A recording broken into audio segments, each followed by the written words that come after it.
So the listeners at home, if I didn't already say it, Diony Sepulveda was Avenged Sevenfold's tour manager for a lot of years. Very good friend. Been through a lot with that dude. Um, and he's also, for those who followed the show since the beginning, he was working with us here at the show for a little while. And then he got too big and started managing Breaking Benjamin and some other guys. But I did talk to Diony today. He said hello. Oh, great. Awesome. He also wanted, I asked him if there's anything specific that he would like me to bring up. And he mentioned a few things. One of them that I found, he was ambiguous about it. He just said, Oh, God. he What said, is this ask going to him be? about having drinks with Danny Worsnop of Asking Alexandria, another good friend of the show who's been on just a few months ago. Got to see him out in, Yeah. what was it, the Bourbon Festival out there in Kentucky. Oh, They yeah. were on it. We were on it. So got to see him there. But Diony said something about like, how did you fare with drinking, or how did you find drinking with Danny Worsnop? Gosh, what an interesting question. Geez, thank you, Dione, for bringing that out. Yeah, so this was the first time I'd met Danny. We played some festivals and stuff, but just I met all the other guys, but I'd never gotten a chance to meet Danny. And man, first off, the guy is just nice as could be, and just awesome. Like just positivity and just a character, man. And I was just like, man, this guy's awesome. Like, I'm like, this is cool. So we all had dinner. It was me, Danny, Mel from TKO, and myself and Jerome, my manager. And and yeah, we just started the night, kind of had a nice dinner, and then I remember while we were eating, and a little bit after eating, all these shots of God, what is it? Rumplemints showed up. Rumplemint. Rumplemints, and I'm just like, what is this? And they were from Danny, and he was just like, oh man, this is what I'm drinking. Let's do it. It's Christmas time. I'm like, okay, cool. So we started drinking these Rumplemints shots, and I'd had it before, and it's just real. The name is what it basically is. It's very minty and just kind of Christmassy. It's what they were Mm. saying. So I was like, all right. And that just kind of led to just, more drinks and more Rumplemints. And then we moved on to the Red Door, and we were drinking there. And it was just a mistake. Let's just say it was a mistake. And I'm not a big drinker at all by any Okay. means. But every once in a while, I have some. But in my advanced age, I find that the hangovers that I have are just fucking unforgiving.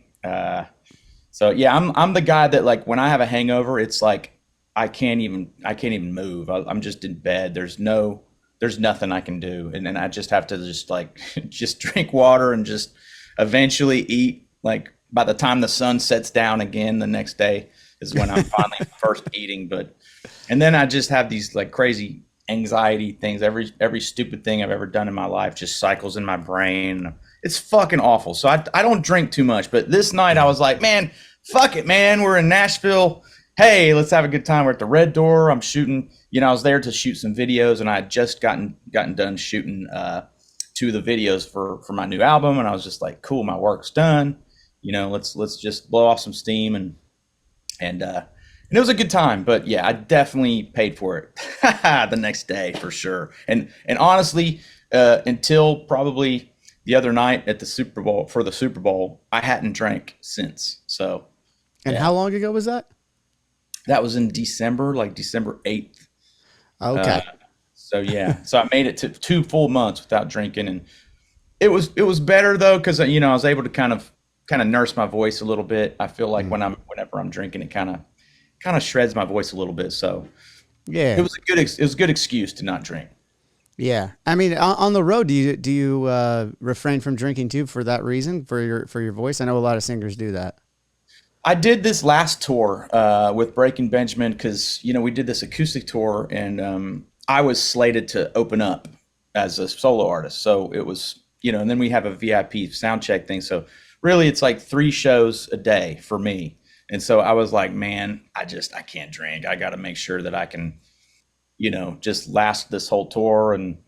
And then, I was looking forward for, Shiprocked and everything for my solo performances. I just really wanted to have it and really just, I knew that it was going to be some big shows after the tour. So I really wanted to make sure I had it. So, but yeah, usually I'll drink a little bit, but not too much. Not Again, too much. I, What? yeah, I keep it pretty tame.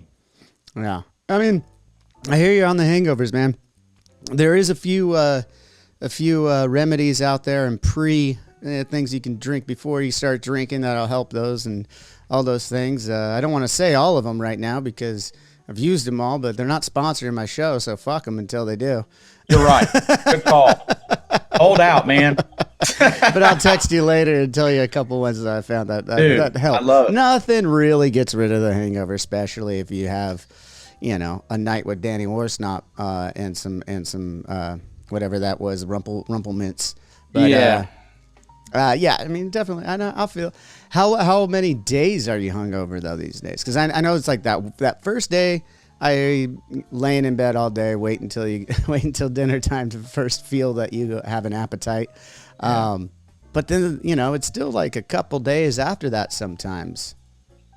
Yeah, I found the brunt of it is that next day, and then by Mm. the day after that, I'm okay, probably a little tired, but I'm a big fan of all those sports kind of Pedialyte and all that kind of stuff. Like I Oh don't yeah. have to be hungover to drink that. I drink it all the time because I'm just like I just like the taste of it and makes me feel good and hydrated. So yeah, so I'm always drinking that shit. So I'm sure that kind of aids and kind of getting me back by day two. Oh, dude, the late great Vinnie Paul was the one that turned me on to Pedialyte. Me and Jimmy the Rev Sullivan was years ago when we first started partying with him a couple of times. He was like, "Oh, dude, next day Pedialyte's all I do."